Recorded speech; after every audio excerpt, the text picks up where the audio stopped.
সভাপতি, আমরা এই পর্যন্ত যে প্রশ্নগুলো করলাম আমার মনে হচ্ছে যে আমার প্রতিপক্ষদের বন্ধুরা প্রশ্নগুলো উত্তর জোগাড় করতে না পেরে ডিপ্রেশন নামক একটি বিষয়ে আক্রান্ত হয়ে পড়ছেন। তাহলে মানুষ সমিতি দেখেন আজকে আমাদের বিদ্যুতের বিষয়ে নির্ধারণ করা হয়েছে জলবায়ু পরিবর্তনের বিরূপ মোকাবেলা করার জন্য কেবল আন্তর্জাতিক উদ্যোগী নয় বরং স্থানীয় উদ্যোগ আবশ্যক। অর্থাৎ আজকে আমাদের আলোচ্য বিষয় হচ্ছে জলবায়ু পরিবর্তনের বিরূপ মোকাবেলা প্রভাবগুলো এবং সেগুলো মোকাবেলা কিভাবে করা যায় সেই সম্পর্কে সেখানে প্রতিপক্ষদের বন্ধুরা বিভিন্ন তথ্য উপস্থাপন করে দিয়েছেন।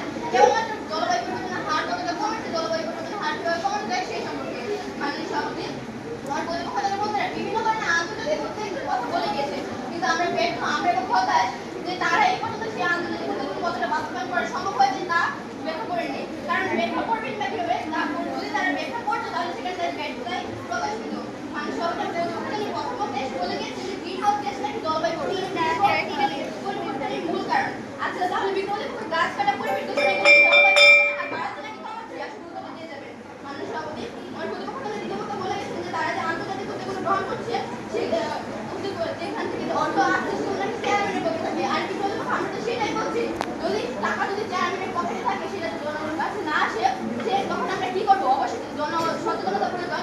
জনগণ যদি সচেতন না হয়ে সে টাকাটা নিয়ে না আসে তখন কিন্তু আপনাদের আন্তর্জাতিক উদ্যোগগুলো ব্যয় দিতে হবে। মানুষ সভাপতি আমার প্রতিপক্ষ দলের বন্ধুরা আমার তৃতীয় পক্ষে বলে গিয়েছেন যে টর্নেডোর কথা শুনে নাকি মনে করে এক বড় মডেল। আচ্ছা, প্রতিপক্ষ যখন টর্নেডো সেই এলাকাতে আঘাত আনবে তখন কি তারা বসে থাকবে হাত পা গুটিয়ে? অবশ্যই না। প্রতিপক্ষ তখন কি আপনারা আন্তর্জাতিক উদ্যোগ তাদের হয়ে কি জলবায়ু পরিবর্তনের বিরূপ মোকাবেলা করে দিয়ে আসবেন? অবশ্যই না। তাদের নিজেকেই কিন্তু সেই পরিস্থিতি মোকাবেলা করতে হবে। আর এরপর যদি আমরা এইটা বলেন যে জলবায়ু পরিবর্তনের বিরূপ মোকাবেলা করার জন্য কেবল আন্তর্জাতিক উদ্যোগ নয় বরং স্থানীয় উদ্যোগ আবশ্যক, স্থানীয় উদ্যোগের কোনো প্রয়োজন নেই বরং আন্তর্জাতিক উদ্যোগই যথেষ্ট এবং আবশ্যক, তাহলে আপনারা ভুল।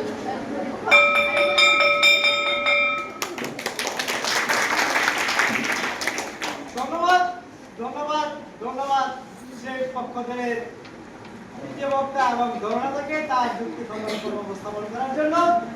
এরপর যে বিপক্ষ দলের তৃতীয় বক্তা এবং দলনেতা হাদিজা আক্তার রোজিনা আক্তারকে তার বক্তব্য উপস্থাপন করার জন্য আহ্বান করুন।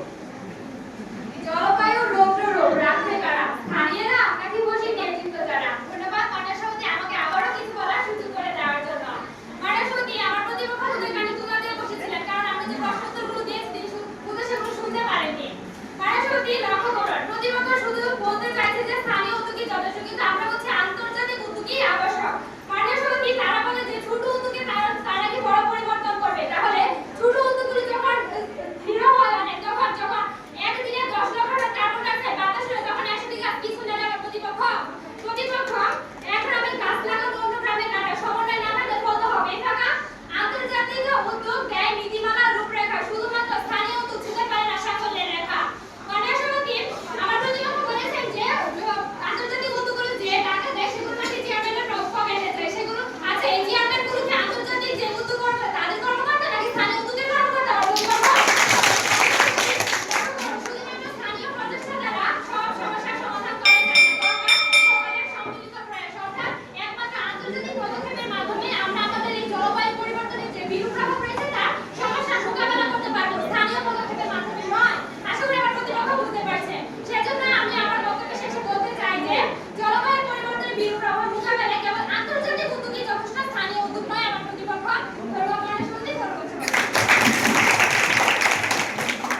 ধন্যবাদ ধন্যবাদ ধন্যবাদ বিপক্ষ দলের সে ধরনতা এবং তৃতীয় বক্তা রোজিনা আক্তারকে।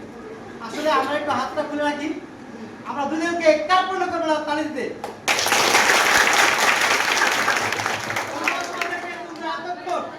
আমাদের সে তোমাদের বড় আপুদের নবম দশম শ্রেণীর সে বিতর্ক অনুষ্ঠান শোনার জন্য আমরা আগামী রবিবার থেকে ইংরেজি ডিবেটিং বিতর্ক প্রস্তুত করব। আমি সম্মানিত শিক্ষক যারা আছেন দয়া করে আমরা একটু আমাদেরকে হেল্প করবেন। আমরা যা জাতির উৎসবতি বলা আছে এখানে আজকে আমরা দেখছি যে তারা খেটে খাওয়া মানুষের সন্তান, কিন্তু ঠিক তারা আজকে আমাদের সামনে যে বক্তব্য উপস্থাপন করছে সেটা আশ্চর্য। আমি আর কথা বলবো না। আজকের সম্মানিত বিচারক যারা আছেন ওরা অত্যন্ত সচেতনভাবে আমাদের বিচারকরা সম্পূর্ণ করবেন।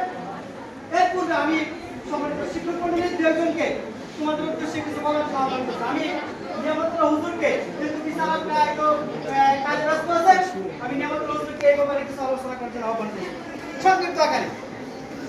আসসালামু আলাইকুম ওয়া রাহমাতুল্লাহি ওয়া বারাকাতুহু।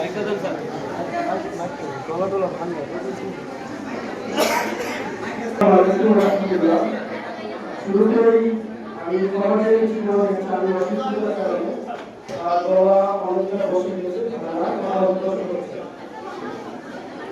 তারপর আজকের আমাদের যে বিতর্ক প্রতিযোগিতা এখানে আমরা দেখলাম, আমি অত্যন্ত মনোমুগ্ধ হয়ে, শুধু আমি না, আমাদের আমার কলিগ যারা ছিলেন আশেপাশে সবাই মনোমুগ্ধ হয়ে তোমাদের এই বক্তব্যগুলো শুনেছে এবং আমরা খুব আশ্চর্য হয়ে গেছি তোমাদের মধ্যে এত সুন্দর সুন্দর প্রতিভা কাজ করছে। এইগুলো দেখে আমরা অনুপ্রাণিত হয়েছি সামনে তোমাদের কিভাবে হচ্ছে আরো ভালো ভালো বক্তা হিসাবে প্রতিষ্ঠিত করা যায়। এই জন্য আমরা আমাদের মাহবুবরা ইতিমধ্যে বলেছেন যে আমরা 12 মাসে অন্তত 12টি যেন বিতর্ক প্রতিযোগিতা এভাবে করে তোমাদেরকে আরো উন্নত মানের বক্তা হিসেবে প্রতিষ্ঠিত করতে পারো। এই জন্য তোমরাও আমাদের সাথে থাকবা, তোমরা আমাদের সাপোর্ট দেবা। আমরা যারা শিক্ষক যে যেখানে যে যতটুকু পারদর্শিতা আছে আমরা আমাদের সর্বোচ্চটুকু দিয়ে তোমাদের পাশে থেকে তোমাদের ভালো কিছু করার জন্য আমরা সর্বোচ্চ থাকবো। ইনশাআল্লাহ।